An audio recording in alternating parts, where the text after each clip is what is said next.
So welcome everybody. Welcome to this first seminar of the Green Reporters project. We are very happy to have you here and the fact that you are interested in this great program we will have together starting today, and that will last for 8 seminars in the following month. You have all received the program, so it's very clear what we are going to do today. We will have very interesting contribution, very interesting speakers today that will introduce us to the topic of the green reporting, the green reporters, sustainability issues, and everything linked to this great topic, very actual topic also. So we will start with a brief introduction about this project given by Odysseas from the Police Association. Then we will have a quick presentation of the 2 associations that created this project and that you already know.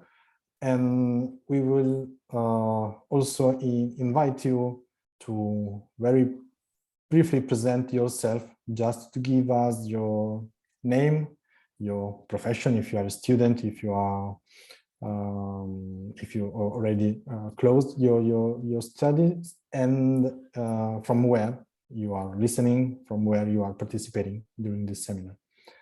Then we will start with our panelists. So first will be Rita Federico that will introduce Stefano Martello. Then we will have Gosia Luszczyk from the Young Reporters for the Environment program. And last but not least, Giannis Aggelakis that will explain and will present us some digital tools for content sharing.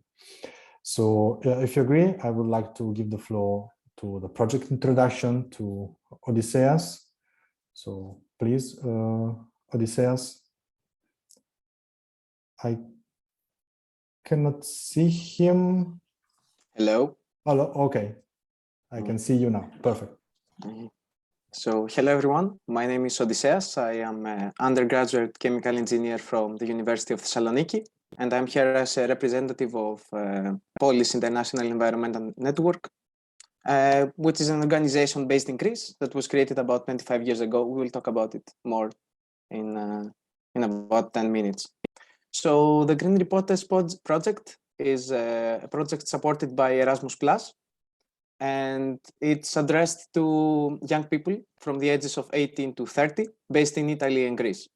The point of the project is to not only allow us to investigate and understand environmental matters, but also be able to communicate them to the general public through many communication skills and techniques that we will learn through the seminars.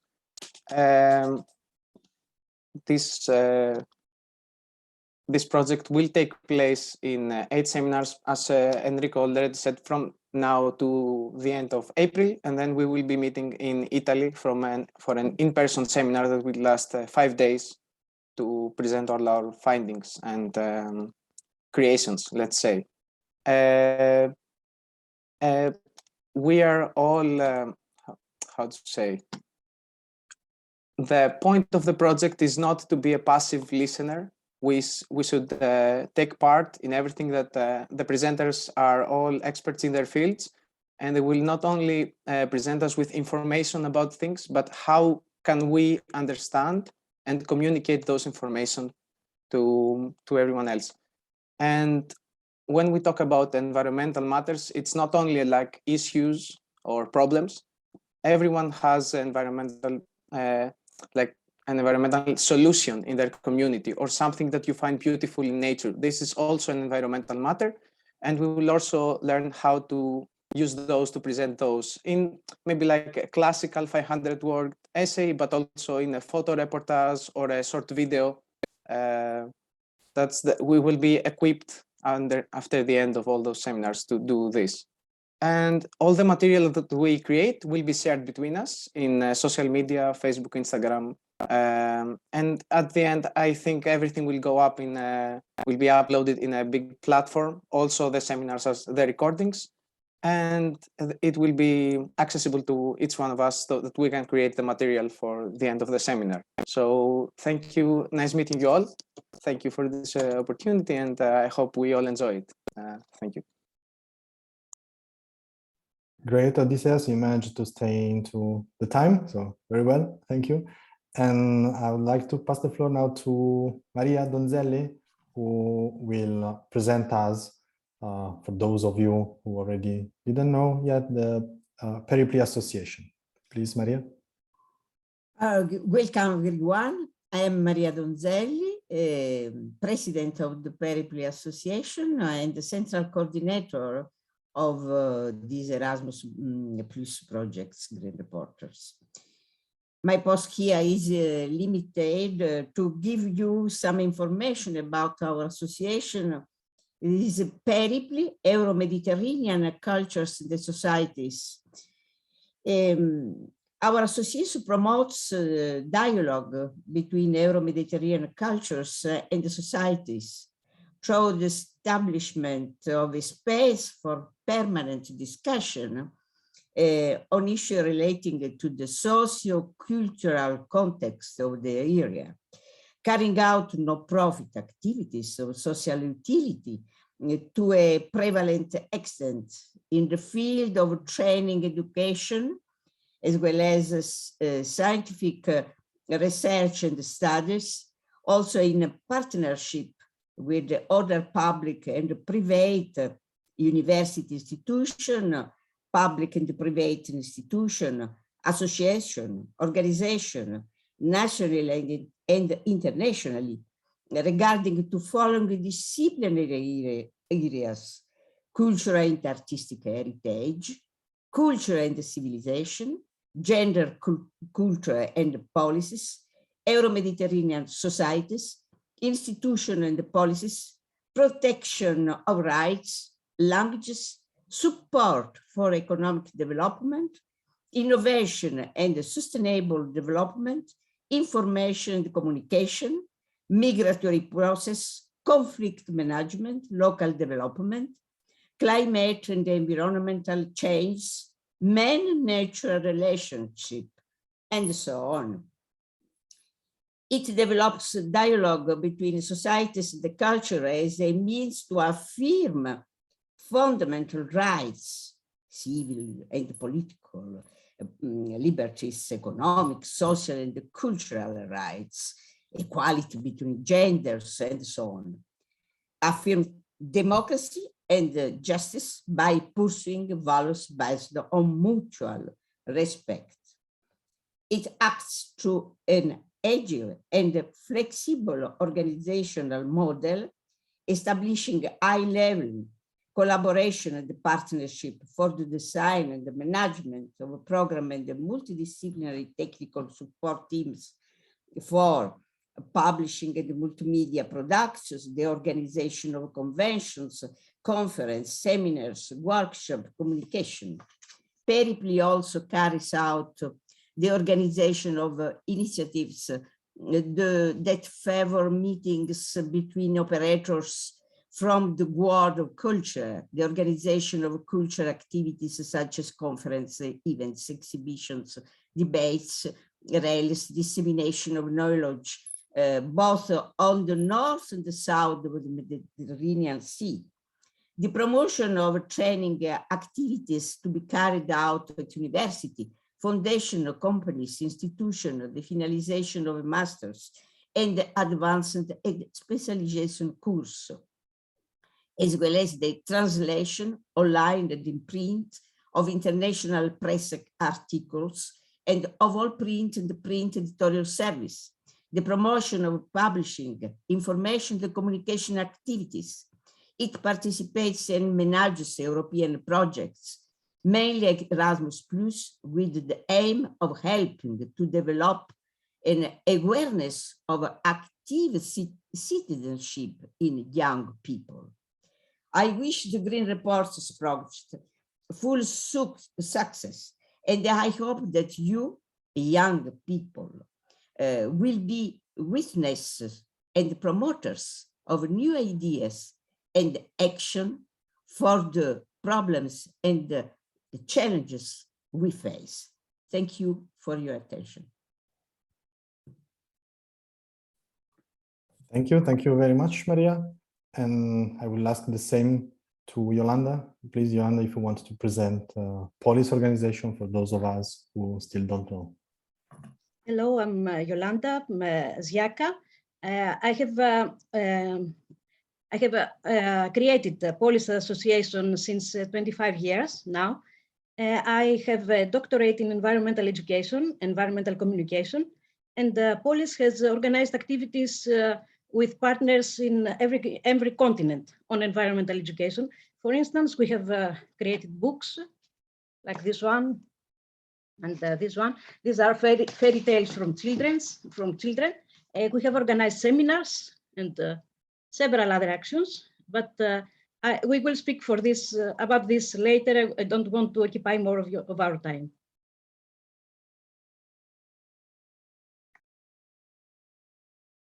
Thank you, Yolanda. And now it's your turn. So I won't invite you to present yourself, but very briefly. In order to start, if you agree, I will call you according to the order I see you. So the first one is Chiara. Please, Chiara. Okay. Good afternoon. Nice to meet you all. I'm Chiara. I'm 24 years old. I'm Italian from Milan, but now I'm living in Geneva, where I'm attending a master's degree in international relations. And I'm looking forward to starting working with you all. So thanks. Thank you, Chiara. Francesca?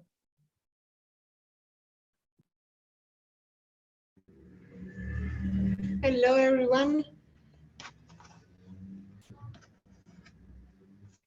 Can you say us if you are studying, what you are doing now, and from where you are listening us? I'm Francesca. I'm 18 years old, and I'm student, and I'm currently in Rome, but I was born in Salerno, and I am at the first year of biology. Great, thank you, Francesca. Daniele?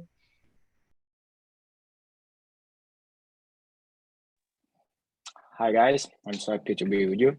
I'm a graphic designer from Salerno in south of Italy, and I'm 25 years old. Great, thank you.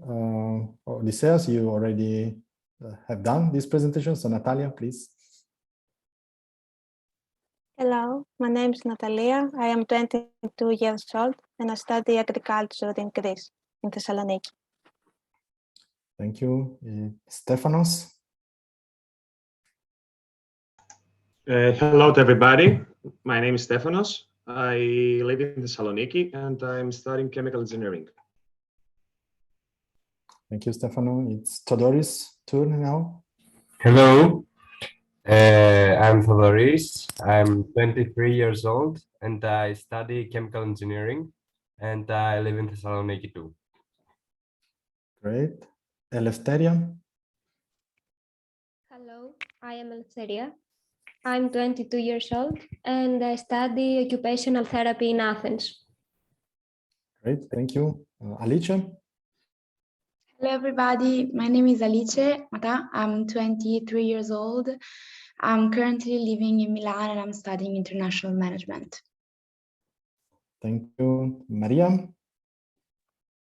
Hello, I'm Maria. I'm 22 years old and I live in Thessaloniki and I'm studying agriculture. Great, thank you. It's Giulio. It's up to you now. Good evening, everybody. I am Giulio. I'm a student of the Law Faculty of Federico II of Naples. And alongside my studies, I work in the local politics, more specifically in the city administration. Great, thank you. It's Davide. Hi, I'm Davide. I study at the University L'Orientale di Napoli in international relationships, and I'm a political activist in the city of Naples. Thank you, Davide. And Vincenzo. Hi everyone, sorry for the cam, and my name is Vincenzo. I study digital and communication cultures in Napoli, and I also a political activist in my city. Okay, great. Thank you, Vincenzo. And we have also some external listener, but maybe we will have time at the end if they want to present themselves and they want to intervene also. But in order to not use too much of our time into presentation, I would like to give the floor now to Rita Federico, who will introduce us Mr. Stefano Martello. And for those who joined us a few minutes ago, I will repeat that the intervention will be in Italian. We will have an interpreter service. You can listen this contribution in English by clicking the English language on the interpretation option you have on this window. So please, Rita. Salve, buonasera a tutti e in particolar modo saluto con tanto affetto e trasporto i nostri giovani. Io sono vicepresidente di Peripli e quindi non c'è bisogno che io ripeta quello che già benissimo ha detto Maria. Voglio solo dirvi che tutta questa esperienza mi ha portato sempre più ad amare e a credere in quello che facciamo, perché c'è bisogno di molta responsabilità e passione per diffondere delle idee. Vi presento Stefano Martello, mio amico, è un giornalista, un comunicatore, si occupa di comunicazione integrata, però con particolare attenzione sia per il terzo settore che per la comunicazione di emergenza e per la comunicazione ambientale. La sua attività si svolge in vari settori. Attualmente è mentor del laboratorio di comunicazione Come to Action di Bologna, è coordinatore di Eco Media Academy, è condirettore della collana New Fabric di Pacini Editore, è componente del gruppo di lavoro FERPI sulla comunicazione ambientale e del gruppo di lavoro Ambiente e Sostenibilità di PIA Social. Oltre a essere formatore e autore nel Centro Servizi di Volontariato della Toscana e anche qui in Campania, fa parte della scuola di ecologia ed è docente e formatore presso l'Ordine dei Giornalisti Nazionali, l'Ordine Nazionale per la Formazione Continua. Tra i suoi libri io voglio ricordare il libro bianco sulla comunicazione ambientale che è del 2020 e in pubblicazione un libro, L'anello mancante, la comunicazione ambientale alla prova della transizione ecologica. Ecco, prima di dare la parola a Stefano, volevo solo ricordare a questi giovani la figura di Pierpaolo Pasolini a 100 anni dalla nascita. Noi lo conosciamo come poeta, come scrittore, come saggista, come regista, ma Pasolini teneva molto al suo tesserino di giornalista. Voglio ricordare, giovani, questo libro, Scritti Corsali, che racchiudono tutti i suoi editoriali, le varie riflessioni proprio sul mestiere della comunicazione e del giornalismo, che sono interventi o articoli pubblicati intorno agli anni 1973-1975. Li invito a leggere perché sono attualissimi. Ecco, di lui voglio solo ricordare 3 fattori fondamentali che lui riteneva fondamentali per svolgere bene il mestiere di giornalista. Ecco, coltivare lo sguardo critico. Cosa significa? Cioè coltivarlo senza preconcetti, libero da qualsiasi costrizione ideologica o politica. Seconda cosa, non trascurare mai la propria preparazione, lo studio, che non è studio solo dei fatti che accadono del contemporaneo, ma anche capacità di guardare oltre al futuro, non dimenticando quelli che sono i valori etici e morali del mondo classico al quale Pasolini fa sempre riferimento. Quindi coltivare una libertà che è una libertà personale e professionale, quella di cui forse oggi abbiamo bisogno nel caos di informazioni che ci vengono.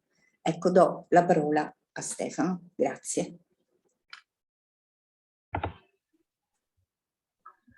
Buonasera a tutti, è un piacere essere qui con voi. Ringrazio in particolare Maria Donzelli, così come l'amica Rita Federico e Yolanda Ziaca per il vostro invito. Mi è stata posta una domanda importante. Quali sono oggi le sfide della comunicazione ambientale? Ebbene, io vorrei iniziare questo intervento con una citazione. Io sono un maniaco delle citazioni, mi aiutano molto nel mio lavoro. La parola è l'ombra dell'azione, lo sosteneva Democrito, citato da Diogene Laerzio nell'opera Vita dei filosofi.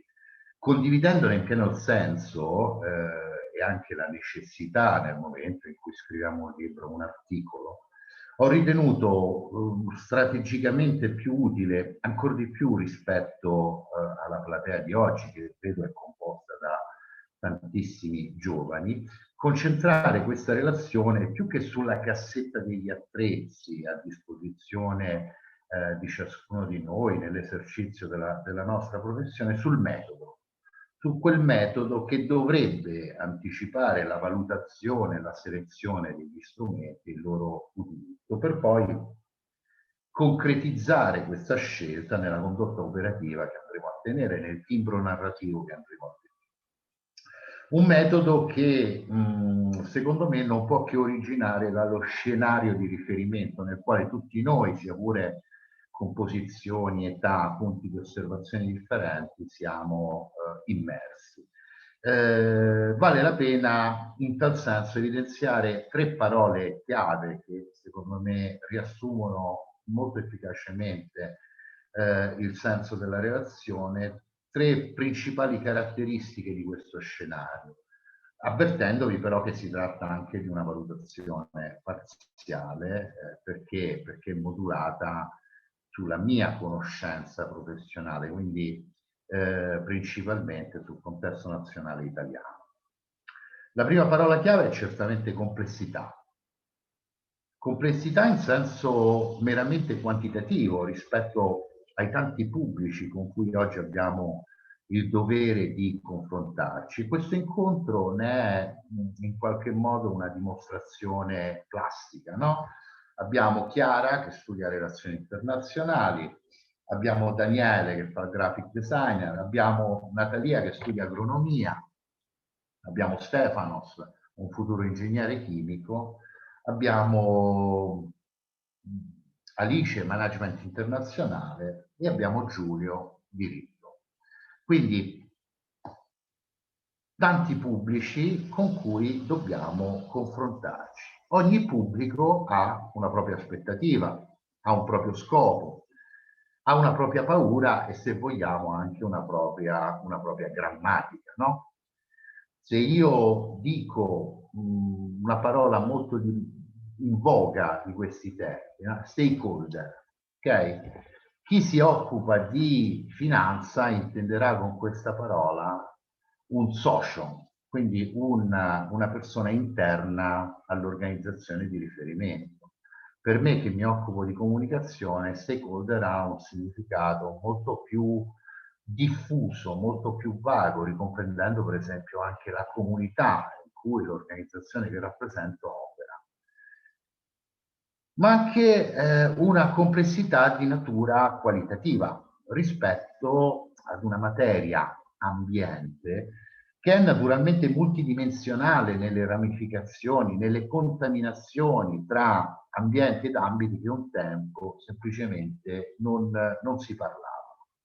Una materia, è bene dirlo, ancora molto ingolfata da acronimi, da tecnicismi, che in qualche modo inibiscono le modalità di ascolto e di ingaggio personalizzato. Perché è vero che se io parlo con un mio collega e cito un acronimo, quel mio collega mi capisce, mi comprende immediatamente, ma se è vero che mi rivolgo a una platea generalista, non tutti potrebbero comprendere il mio messaggio. La seconda parola chiave è contraddittorietà. Tra quelle che possono essere le adesioni ideali ai principi della sostenibilità e i comportamenti individuali nel nostro quotidiano. E in questo senso introduco anche la terza parola chiave, che è conflittualità. Una conflittualità spesso ideologica e dal mio punto di vista anche abbastanza paradossale, nel momento in cui per esempio mette in contrapposizione le ragioni di uno sviluppo economico, produttivo, tecnologico, infrastrutturale, con le istanze altrettanto legittime di protezione della salute umana, di salvaguardia degli habitat naturali e di risorse ambientali. Ma è una conflittualità anche più personale, più quotidiana, nel momento in cui, per esempio, ci opponiamo ad un cambiamento vicino al nostro giardino di casa. E cito qui la sindrome NIMBY, un altro acronimo. Non nel mio giardino di casa, letteralmente. Confermando poi di fatto che cosa? Proprio quella contraddittorietà tra l'adesione ideale, che è semplice, no? Oggi posso essere qui a dirvi io voglio un mondo più sostenibile, innocua, e il comportamento quotidiano che è ben più faticoso da mantenere, da governare in maniera coerente nel tempo. A queste che potrei definire macro argomentazioni, perché legate a doppio filo al peso della materia di cui stiamo parlando, si accompagnano poi alcune tendenze generali. Mi riferisco in particolare al fenomeno del NIM2, Not in My Term of Office. La resistenza dunque nell'assumere decisioni impopolari, seppure necessarie ancor di più rispetto al ritardo che abbiamo maturato, per non intaccare che cosa? Il patrimonio di consenso accumulato o quello di una fase di ascolto che è sempre più tattica ed è sempre meno strategica, sempre più attenta ad una risposta immediata nei confronti del nostro interlocutore, anche se poi quella risposta non è necessariamente esaustiva e in qualche modo è priva di potenzialità relazionali, che sono importanti per entrare empaticamente in contatto con il nostro interlocutore o con i nostri pubblici. Su quest'ultimo aspetto, che in qualche modo riguarda direttamente il lavoro che svolgo, permettetemi anche una sorta di digressione semantica, no?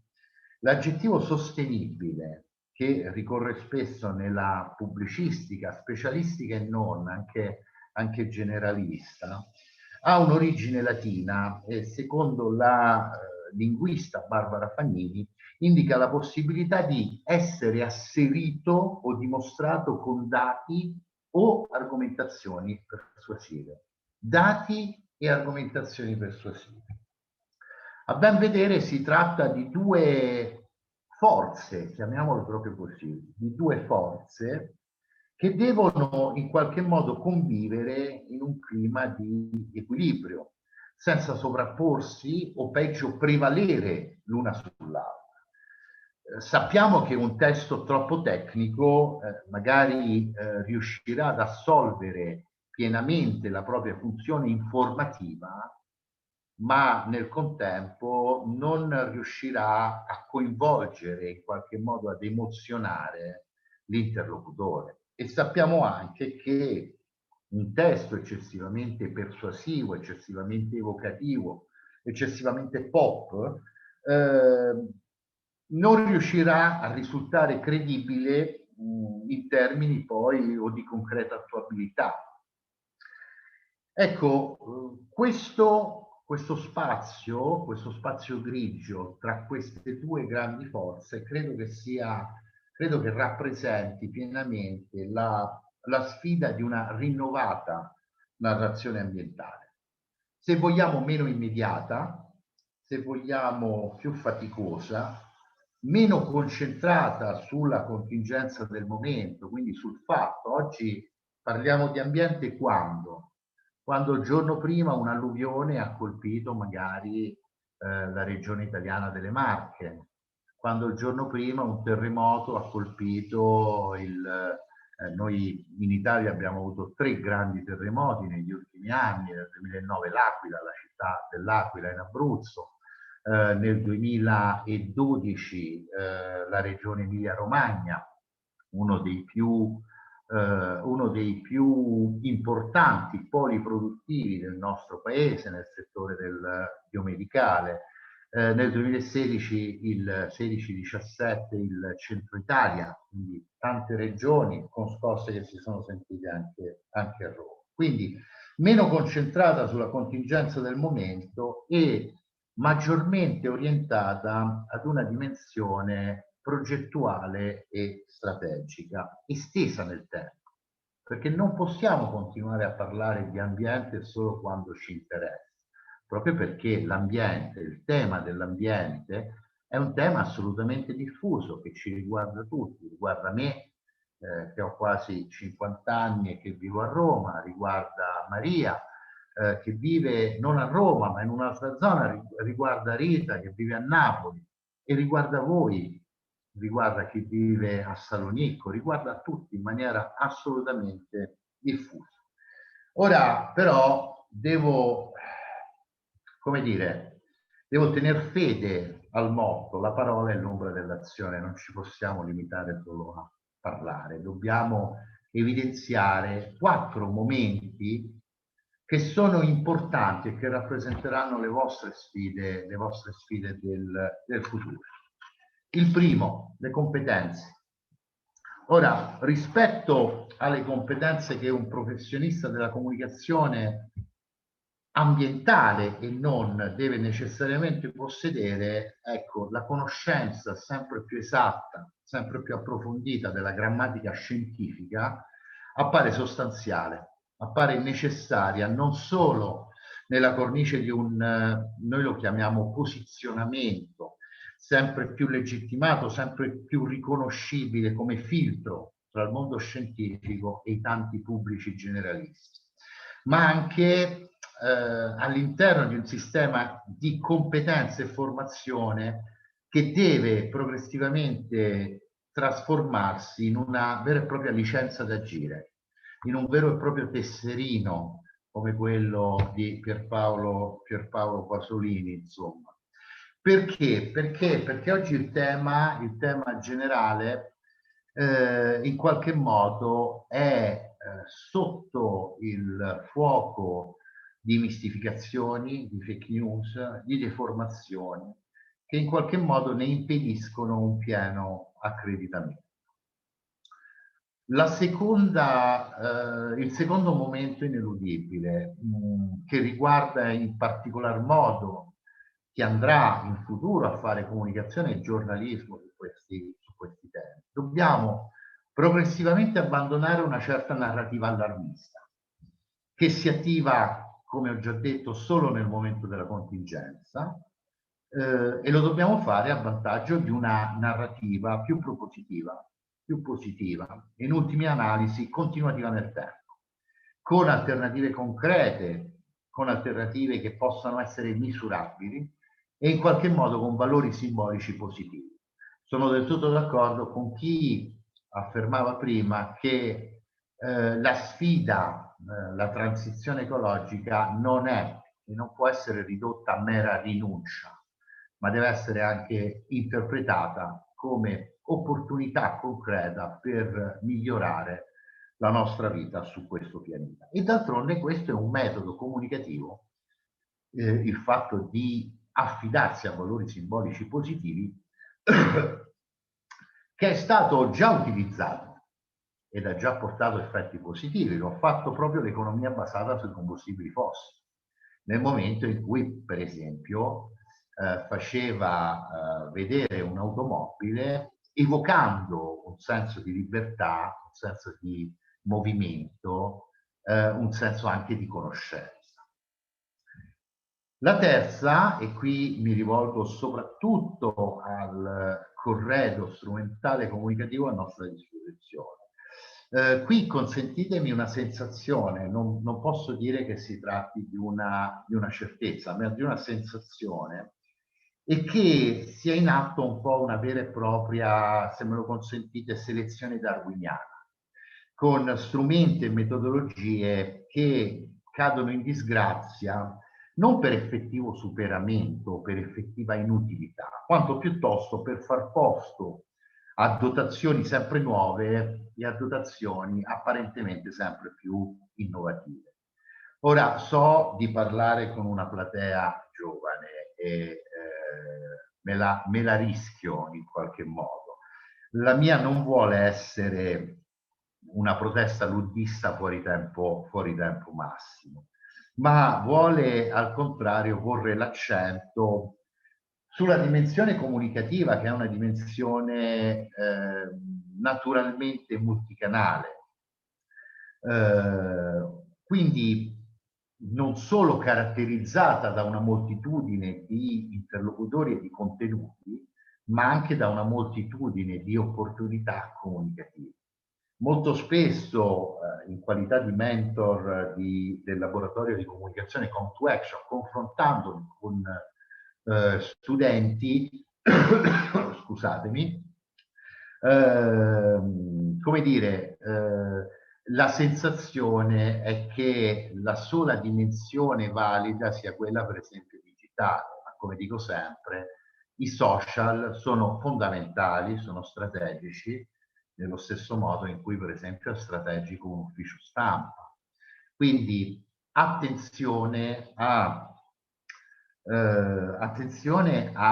selezionare bene lo strumento più idoneo per voi, senza farvi in nessun modo accecare da mode di costume comunicativo, ma al contrario tenendo sempre bene a mente chi è il vostro interlocutore, quali sono le sue aspettative e soprattutto qual è la sua conoscenza pregressa. Infine l'ultimo punto, che credo sia il più importante. Qualche giorno fa, solo qui in Italia, 70 piazze italiane ci hanno restituito plasticamente l'immagine di una generazione sempre più informata sui temi ambientali e sempre più preoccupata per le future scelte da intraprendere. Ora, il nostro dovere di cittadini europei, prima ancora che di professionisti della comunicazione, è quello di favorire un dialogo sempre più intergenerazionale, dimenticando quegli stereotipi che, per quanto deboli dal punto di vista intellettuale, resistono strenuamente, dicendoci per esempio che i giovani sono capaci di passione ma non di realismo, o che i boomers, come chi vi parla, siano capaci di troppo realismo e di poca passione. L'idea è che la causa sia comune, gli svantaggi e le criticità siano comuni, così come spero in un futuro a breve termine anche i vantaggi. Dobbiamo in ultima analisi imparare ad essere comunicativamente più cinici, tenendo sempre a mente che il processo non deve essere immediato, ma deve assomigliare piuttosto a quello dell'acqua che erode la roccia.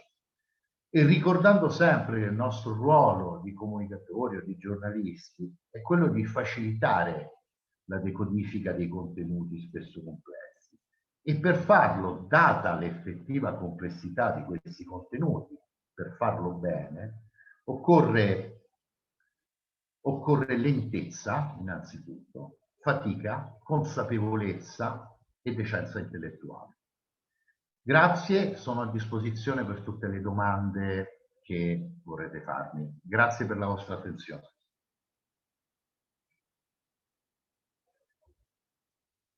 Grazie Stefano. Thank you, Stefano. Thank you very much. We have just 5 minutes for any question, if there is one. And I would like to ask you, Stefano, to send us some references of your work and your books by email to Enrico so that he shares to everyone. And your intervention is very interesting. It raises lots of questions. For instance, you spoke about skills, a scientific background for environmental journalists. Do you think that they have it, the environmental journalists around us? And you spoke about also optimism. But what we feel is just catastrophism around us. Whenever we listen about environmental issues or we read, it's just horrific what we listen. So do you think that there is anything optimistic around us when the journalists refer to environmental issues? That are my questions, but I would like to ask if anyone else has something to ask.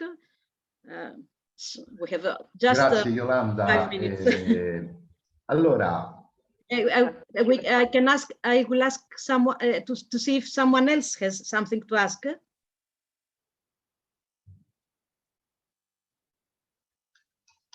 So I think no. Posso risponderti se vuoi. Okay, allora, but we have just 5 minutes. Okay. Okay. Guarda, allora mi concentrerò su alcuni aspetti della domanda. Io credo che nell'essere cinici, nel raccontare una narrativa un po' più propositiva, non possiamo fare a meno di tutti i canali, incluso quello culturale mainstream. Tu prima hai parlato, per esempio, di libri di favole che avete organizzato. È un'idea fantastica perché non stiamo parlando di un tema che si impara, stiamo parlando di un tema che è parte integrante delle nostre vite. Quindi il tipo di narrativa deve essere continua nel tempo, deve in qualche modo iniziare nel momento in cui siamo bambini. Io parlo con i miei nipoti dei temi ambientali. È chiaro che non lo faccio tirando in ballo i miei libri, perché altrimenti mi manderebbero a quel paese, non mi starebbero minimamente ad ascoltare e farebbero bene. Ma li ho portati a vedere dei film di fantascienza della mia epoca, cosa per cui sono riconosciuto come grande zio, e a quel punto, attraverso questi film di avventura con tanti inseguimenti, abbiamo per esempio iniziato a parlare del tema delle guerre dell'acqua. Quindi hanno capito che l'acqua non è una risorsa, come dire, non è dappertutto una risorsa presente, ma ci sono dei luoghi in cui dei bambini come loro lottano per l'acqua. È chiaro che cerco di selezionare e utilizzare gli strumenti narrativi più impattanti nei confronti di quel determinato pubblico. Non bisogna massimizzare e non bisogna appiattirci su un unico messaggio, ma dobbiamo avere la pazienza, la forza e la competenza di predisporre per quella narrativa tanti diversi format da declinare all'esterno.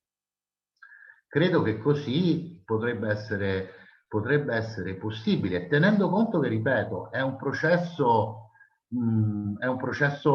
di medio-lungo periodo. Non possiamo farci abbattere da una sconfitta oggi e non possiamo farci esaltare da una vittoria oggi.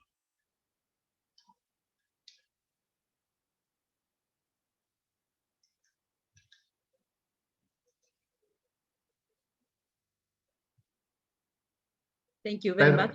Spero di aver risposto alla tua domanda, Yolanda. Thank you. So we retain this idea that to adapt our narrative to our audience, and also to consider that environmental education is for all, not only for children, but for adults, for every citizen throughout our lives. It's a formal education in schools, a non-formal in our leisure time, and also informal through the social media, through newspapers, through the media generally. So as journalists, we need to adapt our narrative to the audience and try to pass some positive views, speak about solutions, not only about problems. Thank you very much, Stefano. So you will share with us all any material you may have, articles or references. Thank you very much. And then Grazie. And now we'll pass the floor to a lady, is Gosia Luzak. She's the international coordinator of the program, which is called Young Reporters for the Environment. Is a big program which is functioning in whole Europe since more than 20 years, she will tell us. And there have been thousands of students involved in this project, the students from the elementary school, high school, and also she will tell us. Okay, and Gosia? Hello, thank you very much, and welcome everyone this evening. I'm a director of the Young Reporters for the Environment program. I'm based in Copenhagen, Denmark, but I'm originally Polish, and I'm working in the Foundation for Environmental Education for over 10 years already. I have prepared a small presentation to tell you what the YRE program is about and some background information about that. I don't know if I can share a screen. Yes, there is no problem with that. Okay. Hot disabled participants to share a screen. So maybe you can give me rights to do that.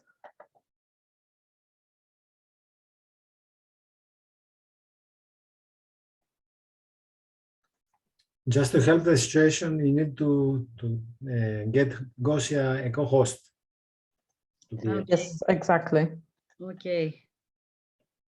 Can you help me how to do this? Because next to the list of the names, you can see yes, like 3 dots, and then you probably, when you open it, then you see like give the rights for co-host or something like that.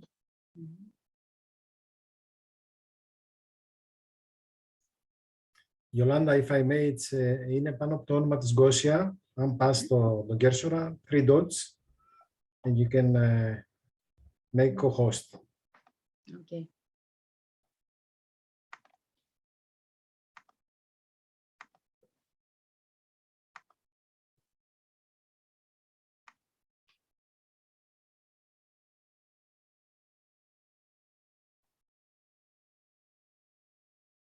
Okay.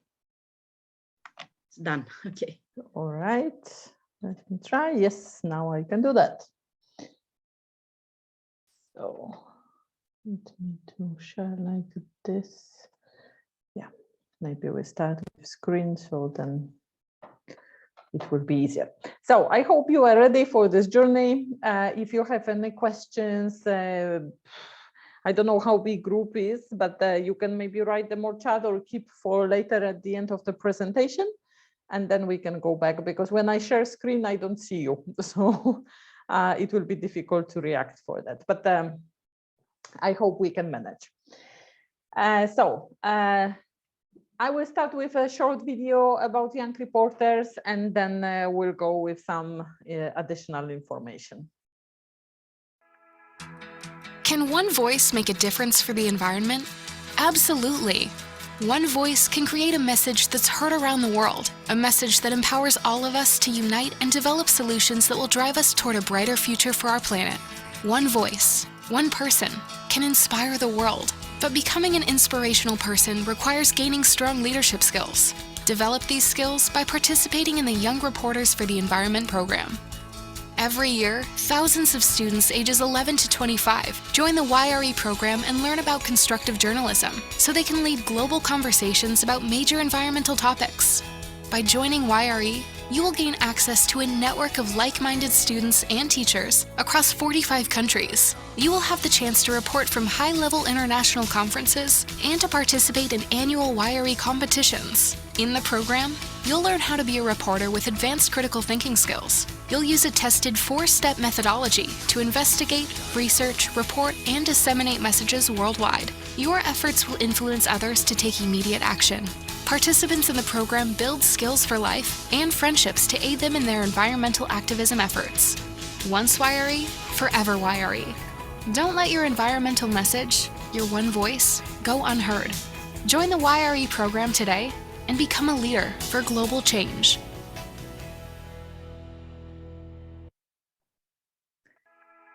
So you can also join the YRE program. I will tell a bit more in a moment. And just to follow this short video, I want to tell you that the Young Reporters for the Environment program it's a program that gives young people a platform to research environmental issues, promote solutions through investigative reporting, photography, and video journalism. And as we observe for the years of running of this program, the YRE helps really gain the leadership skills related to critical thinking, system thinking, gaining the journalistic skills, and many other skills that help to develop to help in the future career and your life. Currently, we have in our program 43 countries, and every year we have about 430,000 up to 500,000 of students that are involved in this program. A bit of the background, who's behind the Young Reporters for the Environment. So YRE is one of the 5 programs run by Foundation for Environmental Education. FEE is a non-profit, non-governmental organization promoting sustainable development through environmental education. We are based in Copenhagen, Denmark, but we are registered as a charity organization in UK. And we run 5 programs. In this, there are 3 educational programs. Some of you might be familiar maybe with EcoSchools. EcoSchools is the whole school approach activity embedded in the school curriculum when students are leading actions towards environmental solutions and through 7 steps methodology. The Learning About Forest is a program about forest ecosystems and outdoor education, and it's touching different aspects of a relation between forest, like social, economic, and environmental relationships. Young Reporters Environment, it's the program that I'm coordinating. And then we have 2 ecotourism, eco-labels programs. One of them is Green Key, and it's a program for tourism accommodations, hotel hostels, and it's about environmental improvements. It's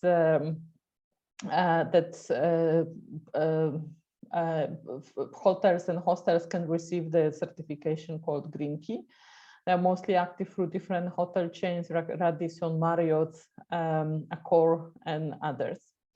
And we have the most well-known program that is called Blue Flag.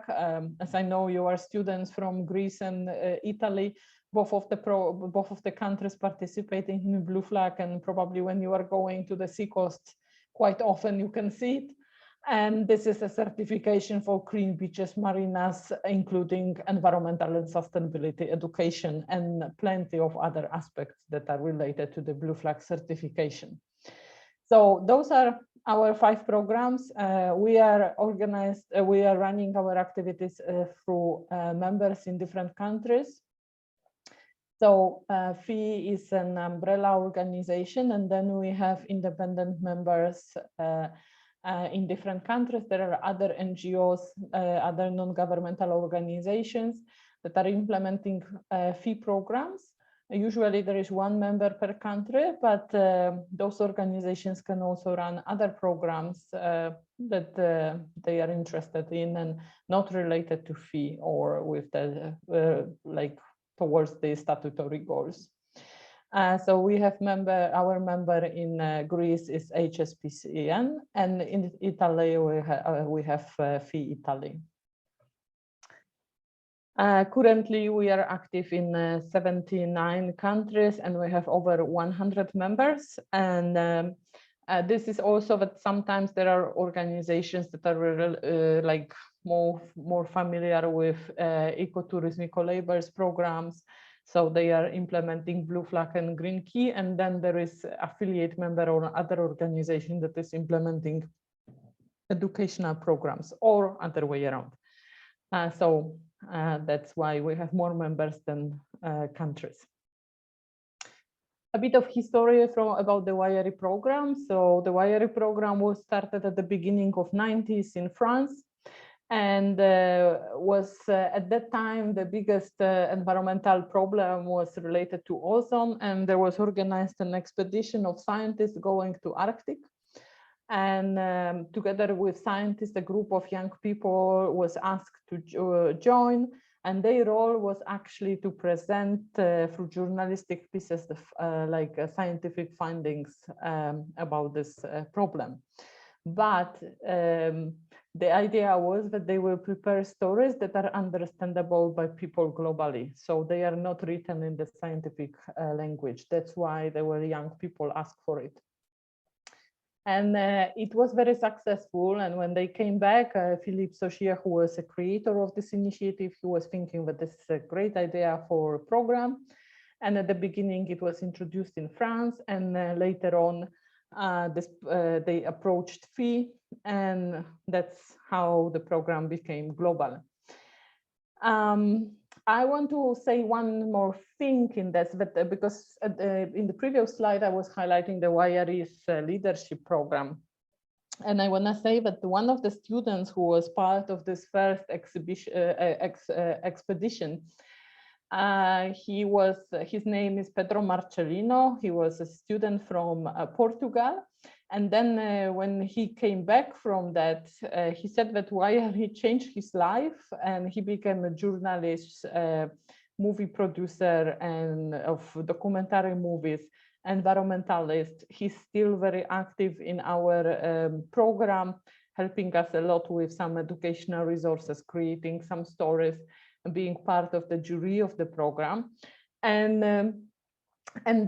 he's not the only one who's like following and being involved with the YRE program since the beginning. We have other students who graduated the YRE program.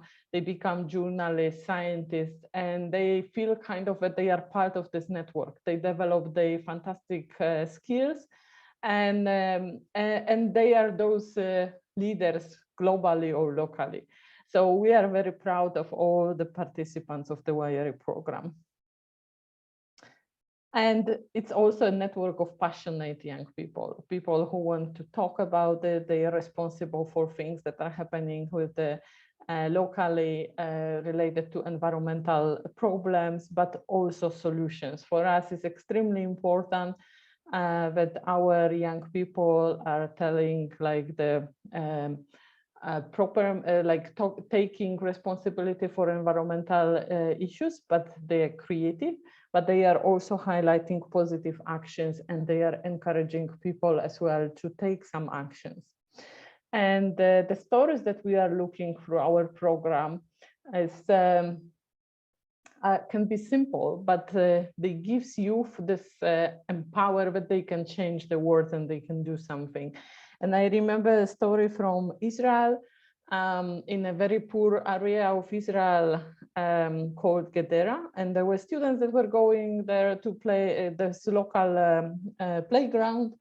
And because it was hot, they're throwing out plastic bottles and all other garbage around that. And one of students took a picture of this, and he wrote a small article for the local newspaper.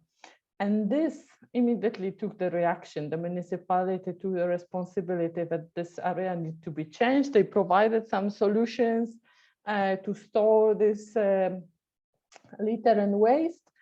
And those youth that were part of this, they felt so proud, and they felt like, wow, we can really change this. This is the power of journalism, and this can influence some positive change.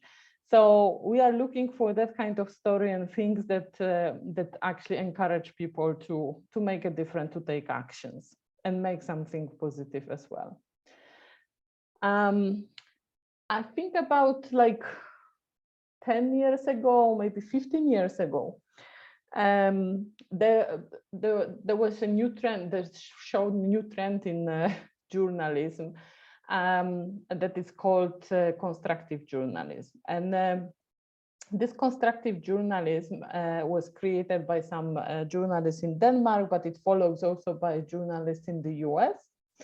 And they are saying that, this constructive journalism is defined as rigorous, compelling reporting that includes positive and solution-focused elements in order to empower audiences and present the fuller pictures of truth. And this, we found out that this is actually something exactly what we are doing in our YRE program for over 20 years. And that's what we focus on. We focus on positive actions, on solution-oriented activities. We are talking with youth about creating those stories to empower audiences.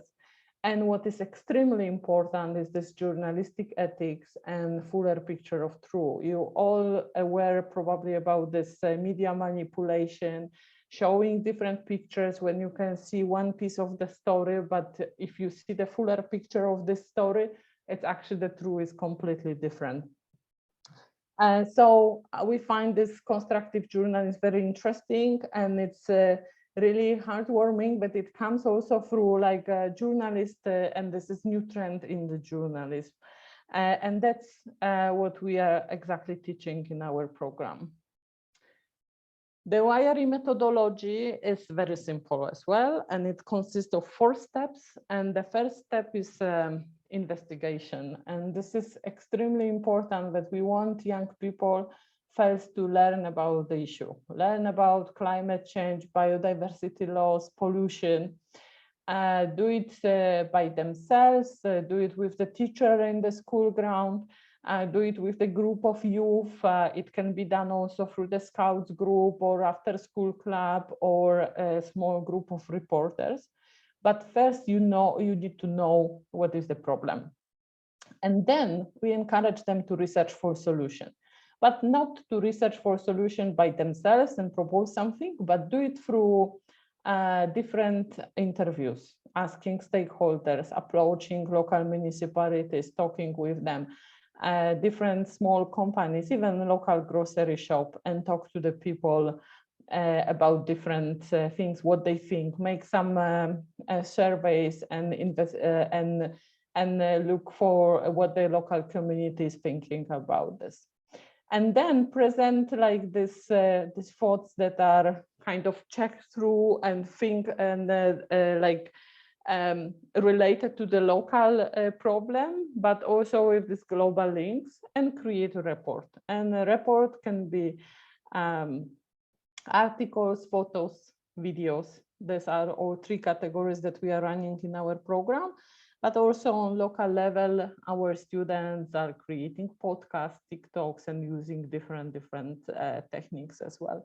Because we are all journalists. We are using social media. We are responsible for this, how we are creating our message, and if this message is positive, encouragement, or this message is really depressing and making people like, okay, it's nothing can be done more. So, so we are trying to showcase through these reports that all the things, if we are looking for from the global perspective, there is so many people that are doing so many great and fantastic things. And of course, what is important, it's to understand that there are issues, there are problems, but to look on this, that still things can be done, not being like completely depressed and overwhelmed with these negative messages. And then the fourth step, extremely important, is to disseminate things, because we don't want students to write the story and put them in a drawer. We want them to present and influence the change. So that's why we put so much focus on disseminating through different platforms, social media, local platforms in the school ground and above, on national level and international level. Every year we are running the international competition, and every student can participate in that. Every student from a country that belongs to the YRE program. So in your case, Greece, Italy, they're both running the YRE program. So you can also maybe feel encouraged in creating some story and submit them for this. Just today, we launched the new YRE competition for the 2022-2023. You can find some information on this on our website. And this competition is organized in a cascade way. So first, you need to submit the story on national level. And if you are a winner, first place winner, then you can be submitted for international competition. And then we have a jury that is meeting once a year that consists of UNESCO, UNEP, some other partners, journalists, filmmakers, and they are selecting the best winners of the year. What I was saying, like the YRE program can be done and developed by individuals, and this is the individual students can apply when being part of this program. But it also can be run with teachers, by teachers in the classroom. And that can be embedded into the school curriculum. And here are some links how this is fulfilling the school curriculum and can be incorporated into education for sustainable development. I will not be going into that, but I can share the presentation with you so you can look more into that. Also, some of the skills that students are gaining from this program, so they get knowledge about education for sustainable development. They are inspired and empowered. They get the leadership skills, journalistic skills, also critical thinking skills. They improve their mental and physical well-being also through these positive actions. And they become young, responsible leaders that are influencing local communities and increasing environmental knowledge and inspiring. I will go through very few examples of stories that were awarded in our competition. And this is an article from a student, 11 years old student from Latvia, that highlighted the problem of fireworks, and that usually around the New Year, we all like feeling so attracted by that. But he went through different research on showing like how this pollute atmosphere, but also looking at from the perspective of noise and threatening animals and all that other aspects, and looking for different alternative solutions. So you can see on our website different examples of stories, but they are really like showing what can be done, but also touching different interesting topics and subjects that can inspire people to have a little different way of thinking about things that are around us. Here are some tips for stories. I will not be going through that, but this photo was awarded last year as a photo of the year. As you can see, it's kind of talking by itself about droughts, climate change, and things, how our world is changing. And that was also a young student from Montenegro who was awarded with this first place winners. This is a campaign photo that was submitted by a student from Canada. This is a photo story from Kenya that one student followed the group of women who were collecting litter and waste. And through this, they were producing local materials for clothes for the local community. So that's also, it was looking a bit of economic plastics and how they can be, how this can be built, how this can build sustainability in the local village. And here are examples of 2 videos, also winners from last year. And one of the story from Canada was looking at the warehouse that one large company wanted to build a warehouse in the wetlands near to one of the towns in Canada. And these students were really following a dilemma: what will happen and how this will influence local communities. So he was looking from the economic perspective that this will increase the workplaces for the local community. But on the other hand, it will be so destructive for the local environment. At the end, the company resigned from this location, but it's a very good story looking on this different perspective and analyzing it, interviewing people, and looking what will be pros and cons for this decision. On top, you can see a very local story from a young student from Slovakia. Her parents were building a house, and her role was actually to think like how they can design their garden.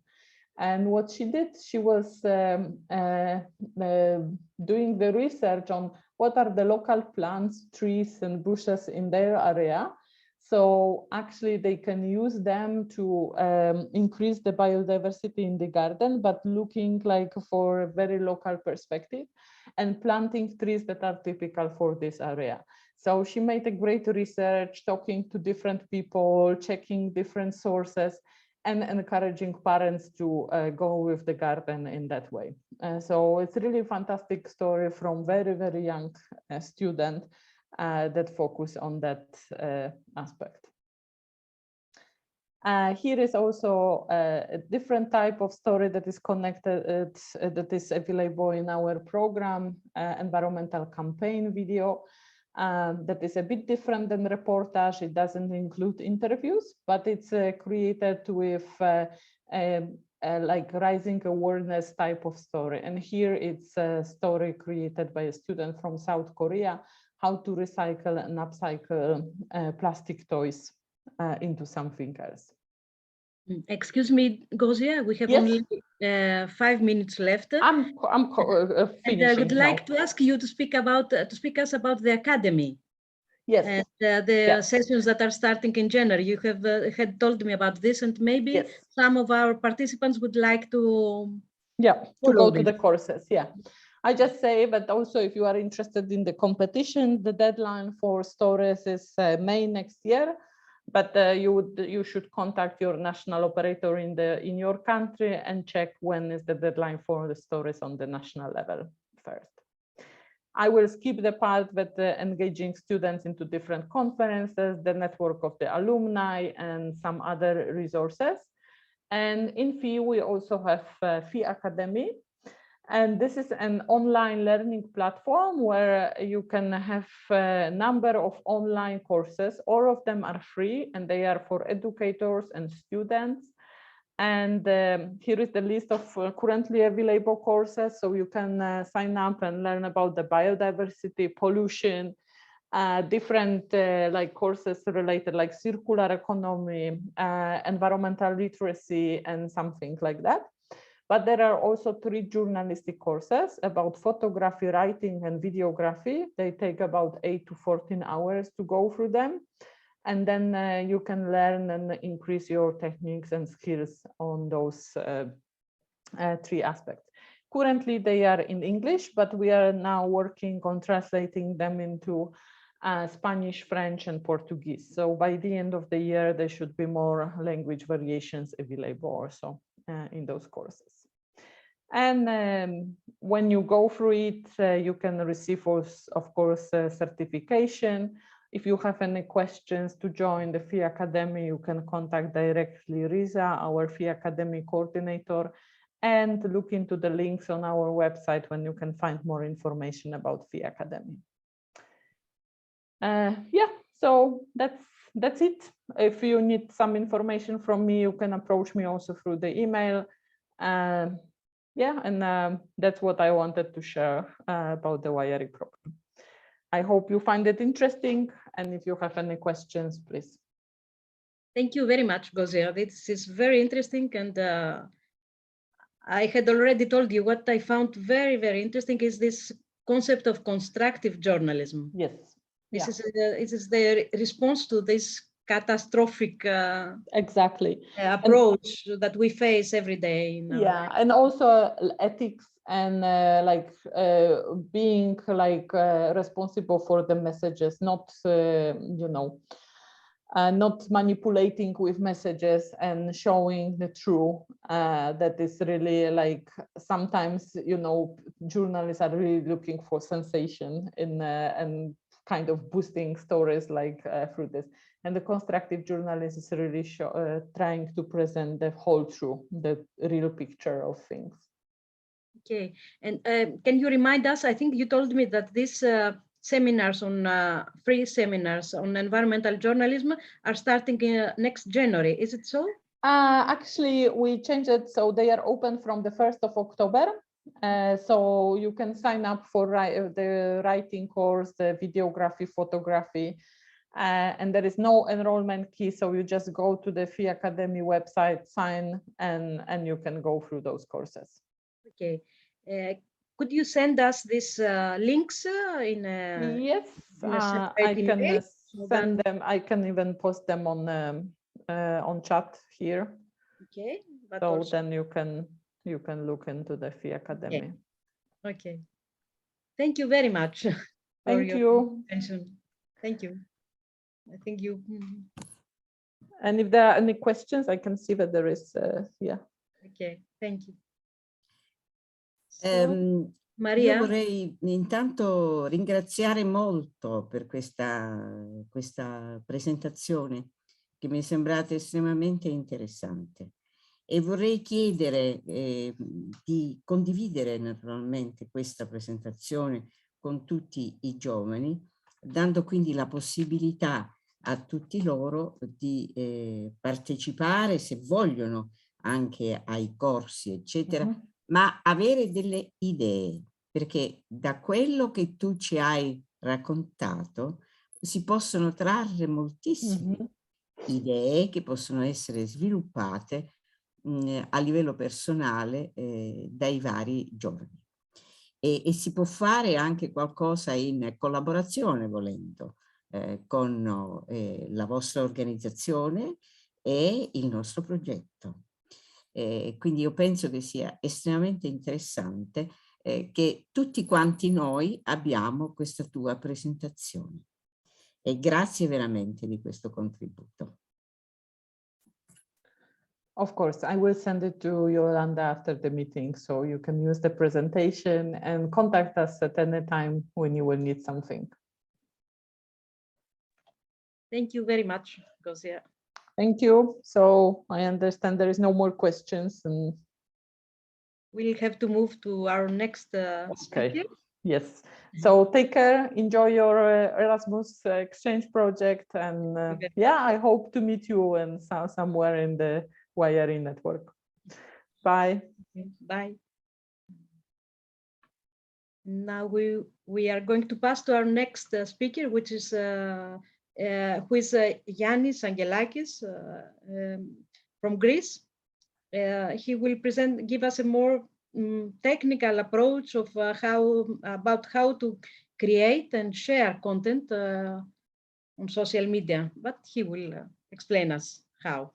Okay, thank you, Yolanda. Good evening, everybody. I'm Yannis. I live in Athens, and I come from the beautiful island of Crete in the southern Greece. So I will not be given this opportunity. I asked myself what would be wise to share in a short time frame. So I gathered a big summary of links about tools, which I will share along with my presentation.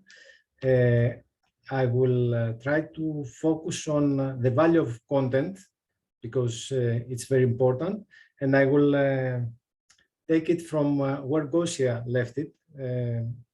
Frankly speaking, I must say that I feel a little bit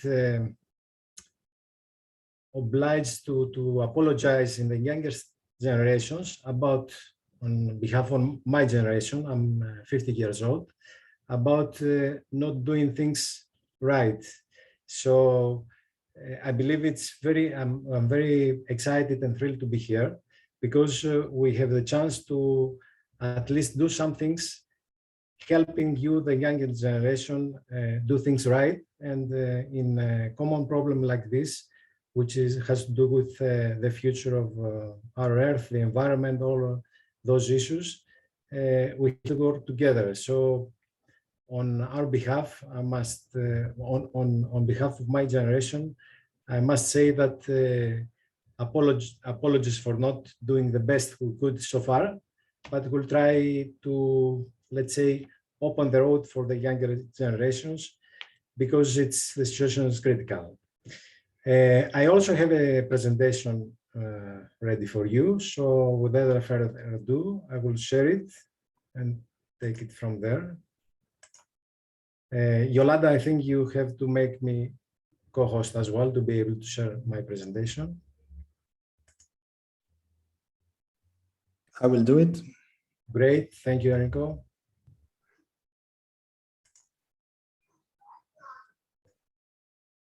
And I know that time is limited, so I will also receive any questions you might have on the chat, or you will have all my contact details, so you are able to connect with me and ask anything. But I think we'll have the opportunity to chat again, to talk again. So I'm afraid I cannot yet share screen. Why? Okay, that's ready. Just right okay. Now. Thank you. I use these few seconds just to remind our group that you will participate also in our next seminar. So all the questions that maybe cannot find space today, they can keep and make for the next time. Okay. Thank you, Rico. So I don't like cliches, but I will start with one. Content is king. That's a quote often attributed to Bill Gates. It's not. I would say content can be king depending on what content it is. We know that content can have a lot of formats. Digital evolution has showed us that the options can be limitless. So the list can go on forever. It's just how we approach it. And I need to refer back to Stefan earlier, mentioned the elephant in the room, the thing that nowadays we have to deal with complexity of everything. Communication is scattered, so the attention span is so big that we cannot. It's not easy to focus on important matters, and if we must, let's say what the latest year taught us is that everything is very, let's say, blur in our minds. Sometimes we need to seek for information and be able to justify the validity of information. Gosia and Stefan also said before that we need to be able to check, to do some fact checking, to see the resources. So it's very, very important, and it's very critical to know what content we consume, where from, and how valid this content is. I'm also a big fan, and I'm really glad to hear all the initiatives that this group takes, also the YRE initiatives. I'm also a big fan of focusing on the bright aspects. I prefer to focus on positive aspects of life. So in any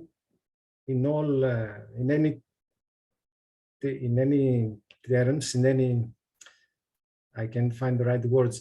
In any occasion, we need to look at the bright side. So there is room for introducing the bright side. And let me share about this attention span. Every minute, I don't need to stay there. Every minute we have lost count of so many details. And communication landscape has changed forever. We know that for a fact. And people use internet and new media and the metaverse that is coming now to, let's say, consume and interact with things. So what we can do is very important to know what content we consume, why we need content, and when we need content. This is some tools we need. We use in every step of the way, interacting with each other, speaking to each other, and through every one of us travel journey online. The red word says top of the funnel, middle of the funnel, bottom of the funnel is the stages we pass when we deal with a subject. The top of the funnel is the first moment that we come together to realize something. The middle is when we get a little bit involved with something, and the bottom of the funnel is when we're deeply involved with something. I know that younger generations here I'm not here to teach anybody anything, because I know that younger people are very, let's say, are native, are digital media natives. So I know that you guys know far better than I am, far better than I, how to use tools, what tools to use, and how to approach them. I have just some indicative for you, and I will share some because I know the power of case studies, and I was really glad to see Gosia, this great presentation of Gosia, introducing some case studies that helped us understand the value and the way to if you want to communicate and disseminate your content, to make it more, let's say, more interesting for people, so it will be furtherly consumed. You can use pictures, you can use video, you can use infographics, and we all know the power of words and videos and infographics. So I have a few, let's say I have selected just a few case studies, a few ideas to illustrate that. Speaking of tools, I will only try indicatively, because we only have a few minutes. I will ask you till next time, for those of you that might not be, let's say, already, you might not know already, I would ask you to check Canva, which is a tool that I have already opened some sites, not to delay during the presentation. Are you still seeing my Canva, my desktop? Okay, so it's not a presentation, it's the Canva site. So this is Canva. This is a tool used by the whole, let's say, digital media industry. This is a very easy, very handy tool, a free tool with some paid elements. It's free for up to a standard, but you can use some paid elements if you want to go deeper. And this is a tool that you can create various types of digital content. For instance, you can use, it's very easy, very handy. I would suggest to give it a try. It's the beautiful thing is that you don't need to be, let's say, a web designer to use that. You can be an amateur and just create some nice presentations, some nice content, some nice posts, or whatever you may think. There are some ready-made templates. You can, let's say, let me see. You can choose from various formats. If you want to create, let's say I want to create an Instagram story. I can choose this format, and then I have some ready-made templates, so I can use them to illustrate what I have to say. For instance, I can use this story, this template, and change. Everything is very click and play, very easy to use, very handy. So I can move around all items. I can change the text. I can change everything, the colors or anything. Let's say I want to make this red.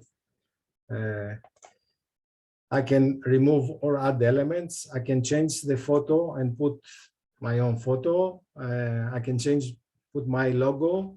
It's very easy. If I want to upload my own, let's say, content, my own photos, my own logo and everything, I can just go and upload from here. Just to mind the timing, I will just share, I will show you an Instagram post I made the other day, last week, about this is my Instagram post, my Instagram account, and I created this post. This is a post I created on Canva. I don't know if you can hear the sound.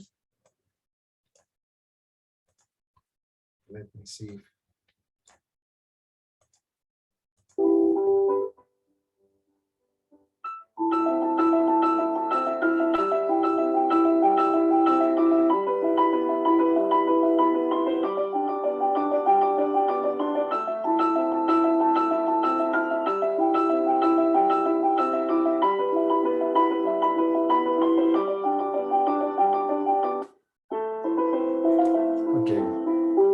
Stop it. All right. And now, just to illustrate you briefly how I did it, I can find it in my own projects here. Okay. And lastly, this one.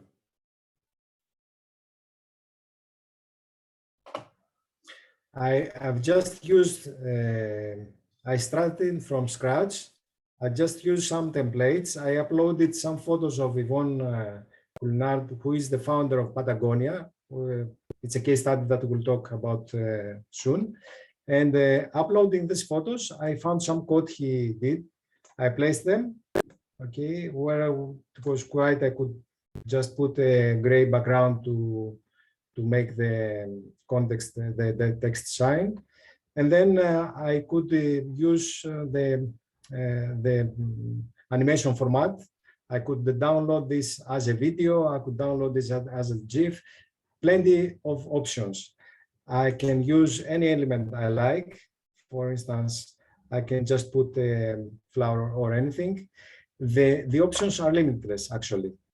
And the good thing is that it has done a lot of work for you already. Like you saw, I chose Instagram story.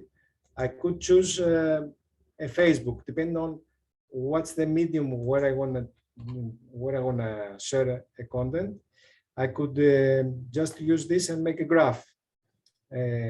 Gosia earlier mentioned about reporting things. We know how important it is to make our context travel around people. We know that every one of us is very cluttered with communication. It's very hard to even sometimes we want to consume good content, and we don't know how to, let's say, sometimes we don't know where to find it. or sometimes we have great content and we don't know how to disseminate it. And it's very important to find out how to disseminate. So if I have, let's say, some findings about the global sustainability crisis, I might just put a report. But if I'm able to share this report in plain numbers, in a nice graph or anything, people will consume it much better, because nobody has the time to read the long text. And if somebody wants to go deeper, he or she can go and visit the complete report. So sometimes we use, let's say I work for, I'm a digital marketing consultant, and for many of my clients, we produce sometimes easy, let's say, invitational formats for people to be able to see the big picture and then go deeper. Same thing goes if I have, let's say, a very interesting video that is more than 20 minutes. Nobody's will watch it on the first hand because they don't have the time. But if I want to make a synopsis of, let's say, 1 minute, then some people that will find it interesting will go back and watch it. So I don't know if you still see my screen, or if I have to share it again. I think I need to share it again. Let me give you an example. First, we need to find our voice and to create something that people will be able to relate with, and to be able to, let's say, find it meaningful. It's not easy. Some people might sometimes find our content interesting, but unless they bookmark us, which is difficult nowadays, it's very hard to come back to our content. And so if we do have a unified voice, let's say a house style of our own, and I give you this example of World Economic Forum. This is today's post some hours ago, and it's talking about a Greek island. It's just 1 minute, so I will play it for you to see.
For me, what is important, and this is why I chose this paradigm, is that the World Economic Forum has found their own voice in order to tell things they need and have a big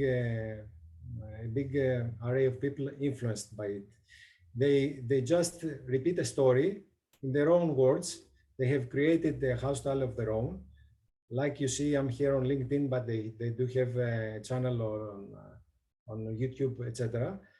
As you can see, they have already 4 million followers in Instagram. That's on LinkedIn, and that's a big thing. And each and every one of their posts receive a lot of circulates around because people like their content.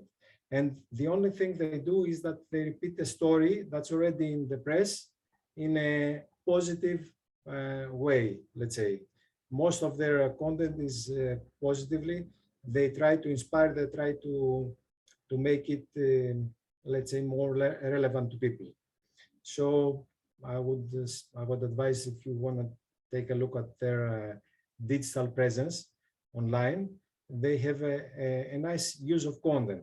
I would say the same for us. If we let's say make a report and wanted to go further, to be distributed as far as possible and to as many people as possible, we try to use many different formats. We'll do a nice presentation, we have to do a nice video, we have to do a nice infographic, and we need to, all these formats can be distributed in various ways. So we need to know how people consume online, how people consume content online. I know younger generation are not so thrilled. They understand that social media are not panacea. They're more lured to new digital experiences. So we have to be able to ask them. Yes, Stefano, I would gladly, I saw a hand raised. So I would gladly, I know we don't have a lot of time. So if I may, I will receive your question, Stefano, but if you can bear with me, I just need a couple of minutes to go through the next slides of my presentation and address all questions. Or if you want, I don't know, because I think that Yolanda will have to stop me at a point. It's better to go on and finish your presentation. Okay. I will be just fast. I will give you the examples. The one thing I want to conclude is that the best tool we have is our brain. And if we use it in a, let's say, in a nice way, we can achieve much better goals than any automation tool or any productivity or automation tools we might need. It's not a matter of tools, it's how you use them. It's not a matter of what we say, it's how we say, how do we approach. And giving you some examples fast. Some years ago, Greenpeace was trying to raise funds about the Rainbow Warrior 2. They could not raise enough funds, so a company that they were working with came up with a solution to, let's say, try and crowdfund Rainbow Warrior. They've done it before, but not successfully. So they launched a site saying that you can buy any parts of the Rainbow Warrior 2 you need, from from a couple of dollars to and as much as you may contribute. And this helped them raise the funds needed in a matter of days. They sent everyone a certificate that I remember I bought 2 pencils for $5, and they gave me a certificate that I'm a donor and for this endeavor. Another point is that for those of you that have been in New York, was the line that the train was passing above the streets of New York many years ago. It was in use for many years, still that was rotting, and Giuliani had already decided to demolish it.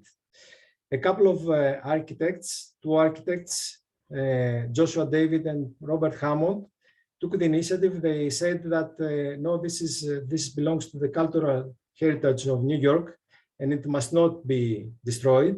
We need to preserve it. We need to try to figure a way. And they launched a competition, 2 people alone. First, they asked for ideas of what to do with the High Line, 4 kilometers of steel unused above the streets of downtown Manhattan. People came up with beautiful ideas.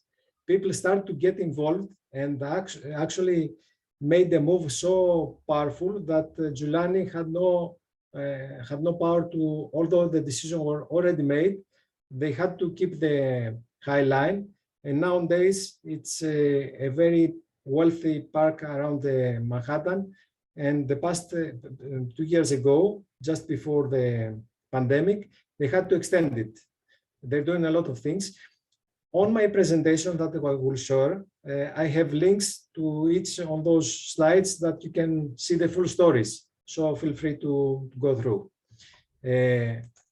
One more, Patagonia. I show you that this is Yvonne Culinard, who is the founder of Patagonia. It's the company that makes clothes, and more than a decade ago, they launched a campaign to fight what for them was wrong, the Black Friday, let's say, mass, the overconsumption problem. So they launched this a series of ads. One, the main ad was on New York Journal, and the ad was do not buy this jacket, their jacket. And they had the problem that we need to consume less and keep a life cycle of products for long. And this is what has made this concept has made Patagonia a brand leader, and of the companies that winning this battle of what is ethical, what is consumable. People love it. And just some days ago, this guy said that will make Earth our only shareholder, and donated all the let's say all the money of Patagonia. He donated to a fund to do global good. Patagonia has a lot of initiatives. I don't want to bore you, but it's a great case study of how a brand can maintain a clear, trustworthy, and authentic image with audience. I don't know, I feel that I'm running out of time, so I have a couple of slides. I will pass through. This is the Sustainable Development Goals of United Nations 230. We all know it. I just want to mention that companies are flocking behind its goals to prove their audience that we're trying to do something good. So every big company has tried to demonstrate that they're doing their part for the environment, for the global issues, for fighting poverty, and so on and so forth. Europe's Green Deal also is a big deal. I'm not staying there, but I'm just telling that it's exactly the same. And the thing is that we, as from the reporters' side, we need to be very, very careful in order to maintain a clear voice, in order to maintain a positive attitude, and our messages be very, very clear and very, very, let's say, meaningful and simple at the same time. One last case study is Blake Mycoskie with Tom Shoes that you all know. Although the company has changed now, for many, many years, this guy was keeping his promise. For every pair of shoes you buy, one shoe go to people, to the children in need. And he was going himself in Africa to donate the shoes in those kids. So he could inspire people, and he could, let's say, make his message very loud and clear.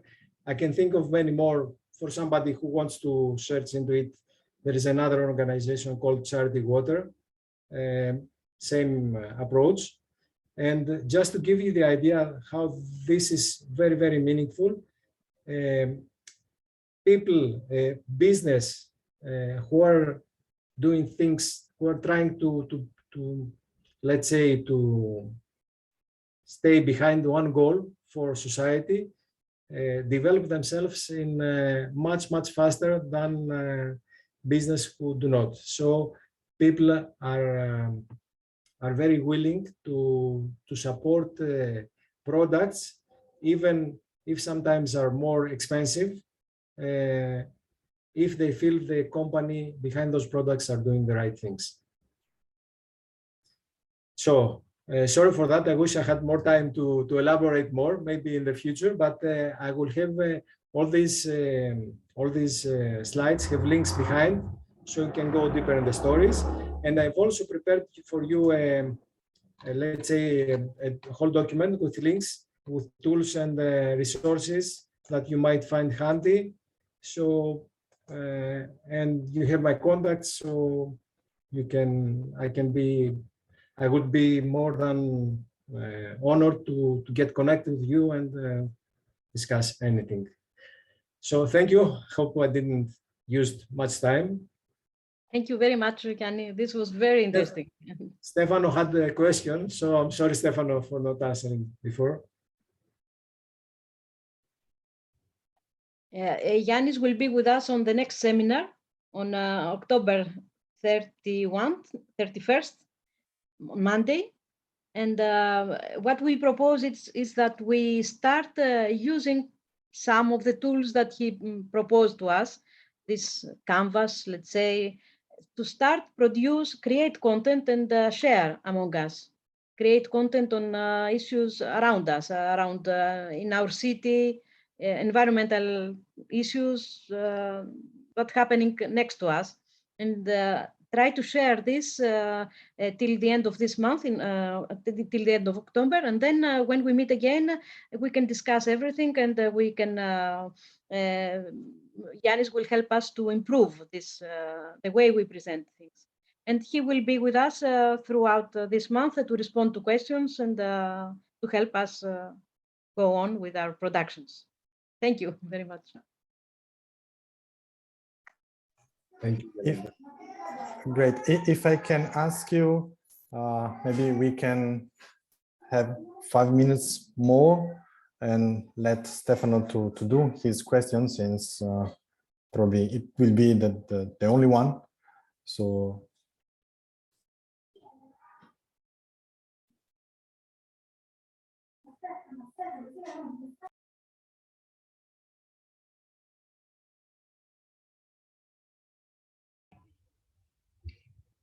State riferendo alla mia domanda o alla domanda di Stefanos che aveva alzato la voce prima? La sua domanda, c'era la mano alzata. La mia? Sì. Ah, ok, scusa, perché c'era una domanda precedente, credo, di un partecipante. No, molto interessante la relazione di Yannis. Volevo permettermi di offrire anche un'altra valutazione, che anche io, la domanda che mi sento spesso fare dai miei interlocutori professionali è: prendiamo tutti i social, perché tanto sono gratis, li prendiamo tutti. E allora volevo domandare a Yannis innanzitutto quanto è utile selezionare il social più adatto alla platea. Per esempio, noi sappiamo che Facebook è più adatto per, come dire, i boomer, piuttosto che TikTok, che privilegia un pubblico giovanissimo, piuttosto che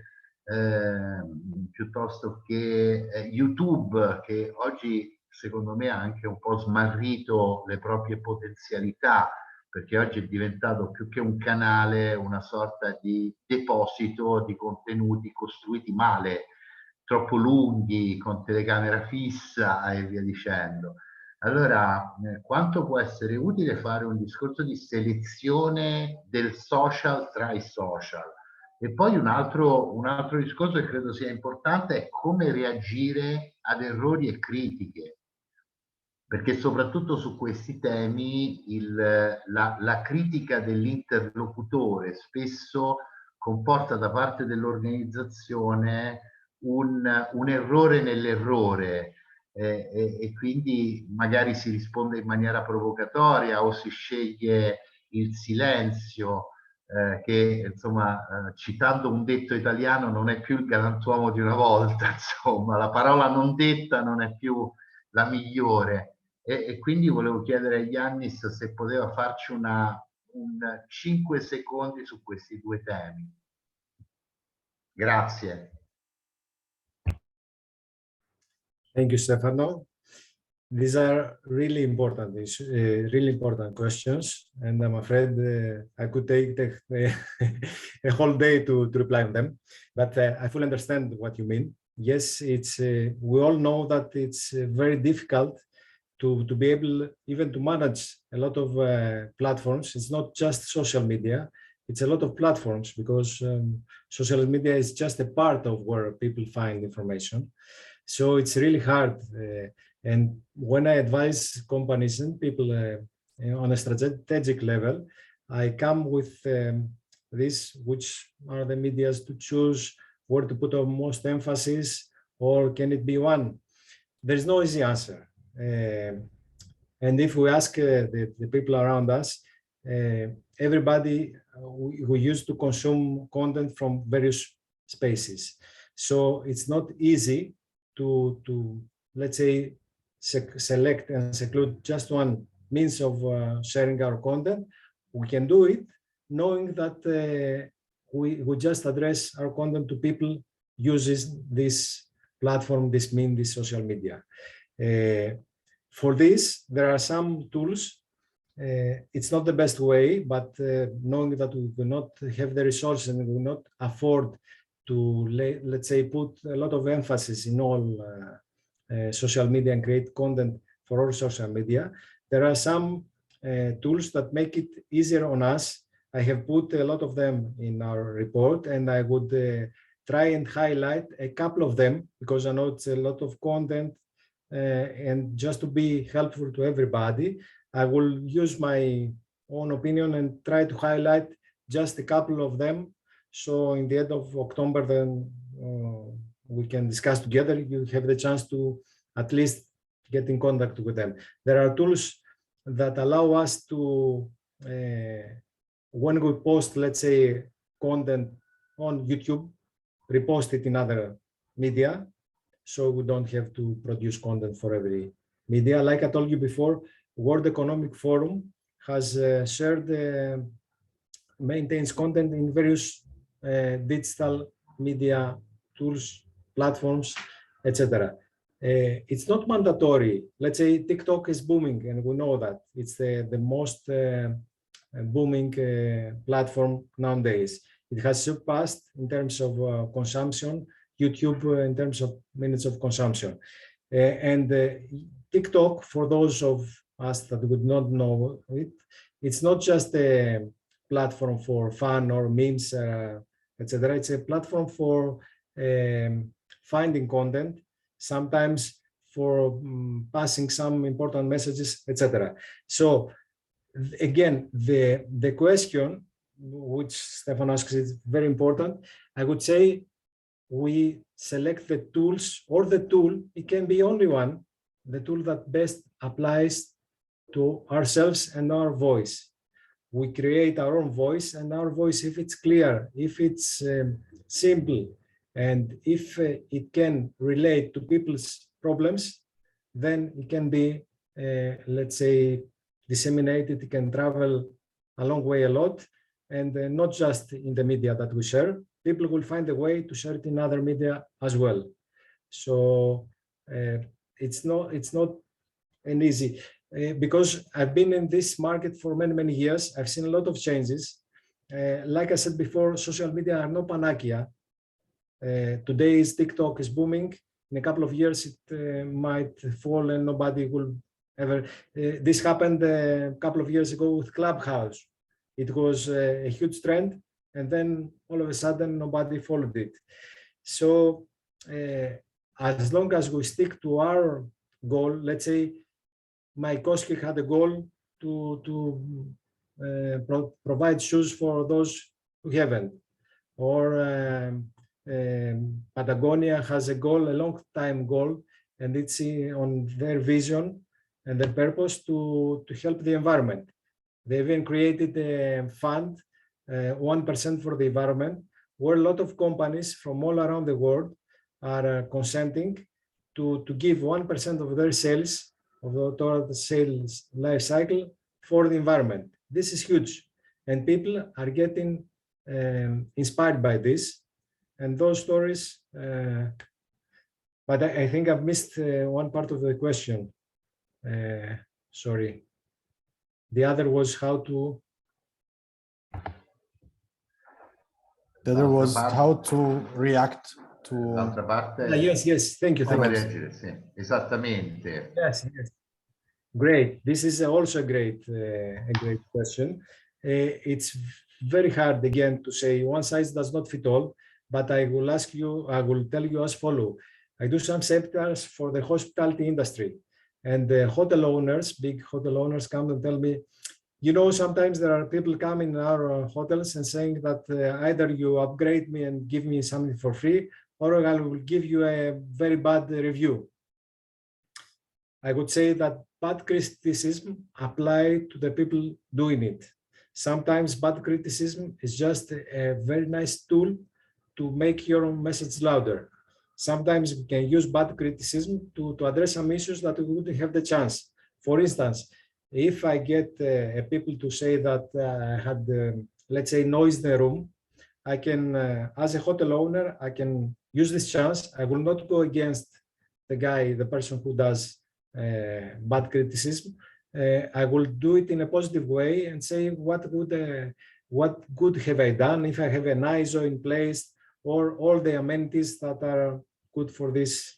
And one development that's very recent is that people are trying. I mean, the mass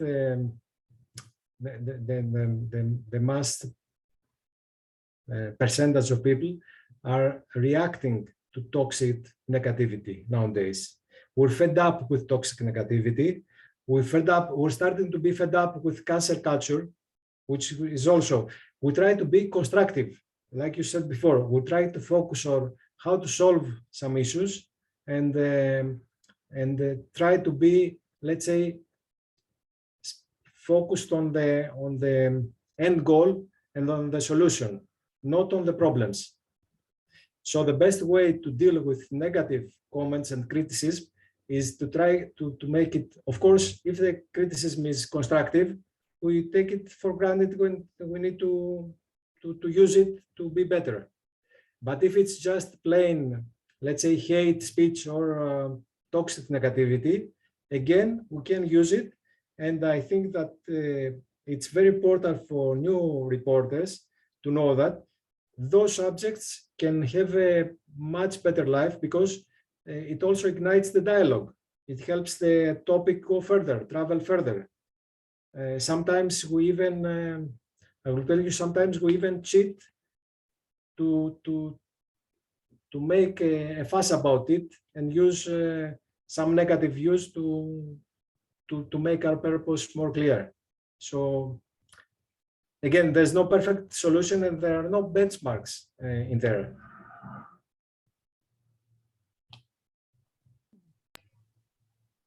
Thank Grazie you. mille. Great. Thank you, Yannis. I think that we really need to close now. So thank you again to our speakers.